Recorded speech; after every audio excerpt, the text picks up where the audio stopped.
Dear students, आज हम करने जा रहे हैं we are doing now class 11th exercise 1.2 का छठा सवाल यानी 6 क्वेश्चन। क्वेश्चन 6 में क्या कहा है? From the sets given below select equal sets.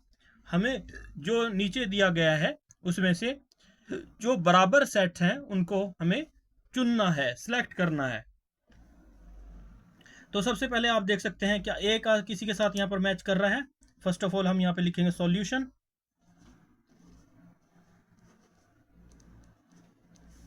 तो ए का सेट जो है यहाँ पर 2 4 8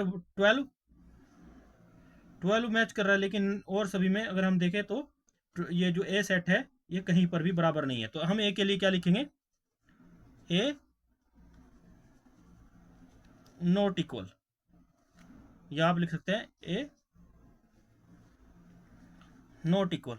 ए सेट इज नॉट इक्वल, इसको आप ब्रैकेट में लिख सकते हैं नॉट इक्वल, ये बराबर नहीं है किसी भी सेट के। Not equal any set, any set.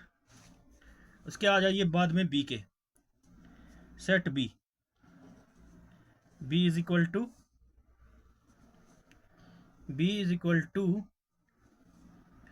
1 2 3 4 1 2, इसको लिख लेते हैं सेट को 1 2 3 4 उसके बाद सी सेट से मिलाइए, नो नहीं मिलेगा, 1 डी के बराबर है। तो बी यानी यहाँ पर अब डी सेट को लिख लेते हैं, डी इज इक्वल टू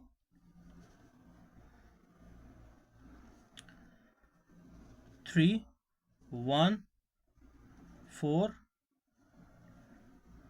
2।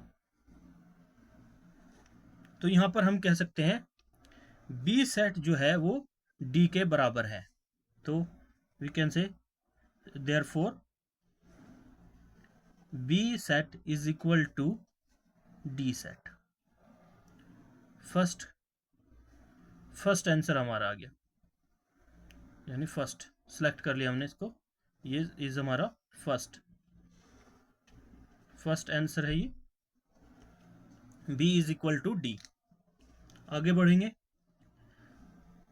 अब इनको तो छोड़ दीजिए क्योंकि ये तो सब हो चुके। अब चार चार जो डिजिट, चार टर्म दिए ना, 4 टर्म्स, 1 2 3 4 टर्म्स है। अब आ जाइए आप 1 एंड 2 टर्म्स में देखते हैं। ई में डी तो हमने सब चेक कर लिया, यहाँ पे ऑलरेडी हम मिलान कर चुके थे। अभी आप देख लीजिए ई इज इक्वल टू, ई का सेट में दिया हुआ है यहाँ पर -1 एंड अवयव दिया है +1 +1। तो यहाँ पर भी आप आगे देखिए ओ दे रखा है F is equal to, F का भी जो है किसी के साथ नहीं है मिलान। तो बी एंड डी बराबर आ रहे हैं।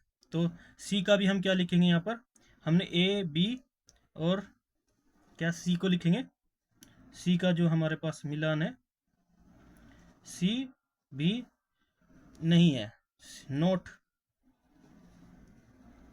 Equal any set. तो सी का भी हमने यहाँ पर सॉल्यूशन निकाल लिया, ये भी सी सेट जो भी है ये भी किसी के बराबर नहीं है। इसके बाद ई सेट के लिए बढ़ते हैं।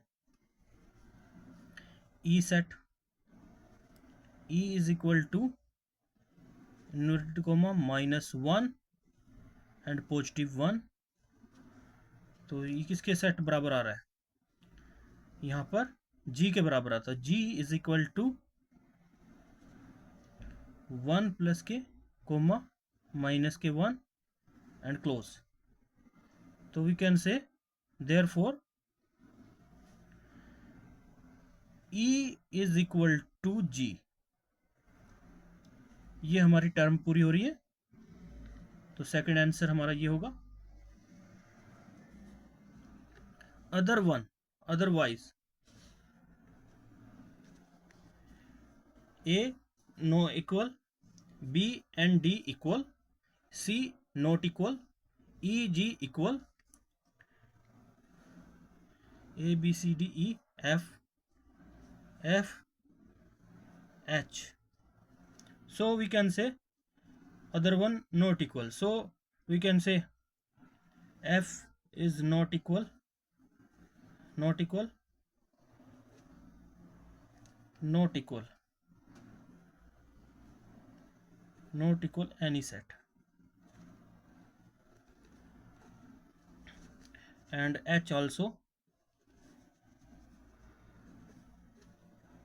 not equal any set। तो इस प्रकार से हमने सबको डिटेल वाइज देख लिया। तो हमारे पास therefore we can say B is equal to D and E is equal to G, यही हमने सेलेक्ट किए हैं आंसर। तो ये हैं हमारे दो answer. So hope you understand the question. Simple question है। आप चाहें तो डायरेक्ट ये भी लिख सकते हैं, यहाँ पर ही मिलान कर सकते हैं और कह सकते हैं therefore B is equal to D and E equal to G। That's your answer. Hope your answer. मिलते हैं नेक्स्ट वीडियो में, तब तक के लिए बाय बाय, जय हिंद।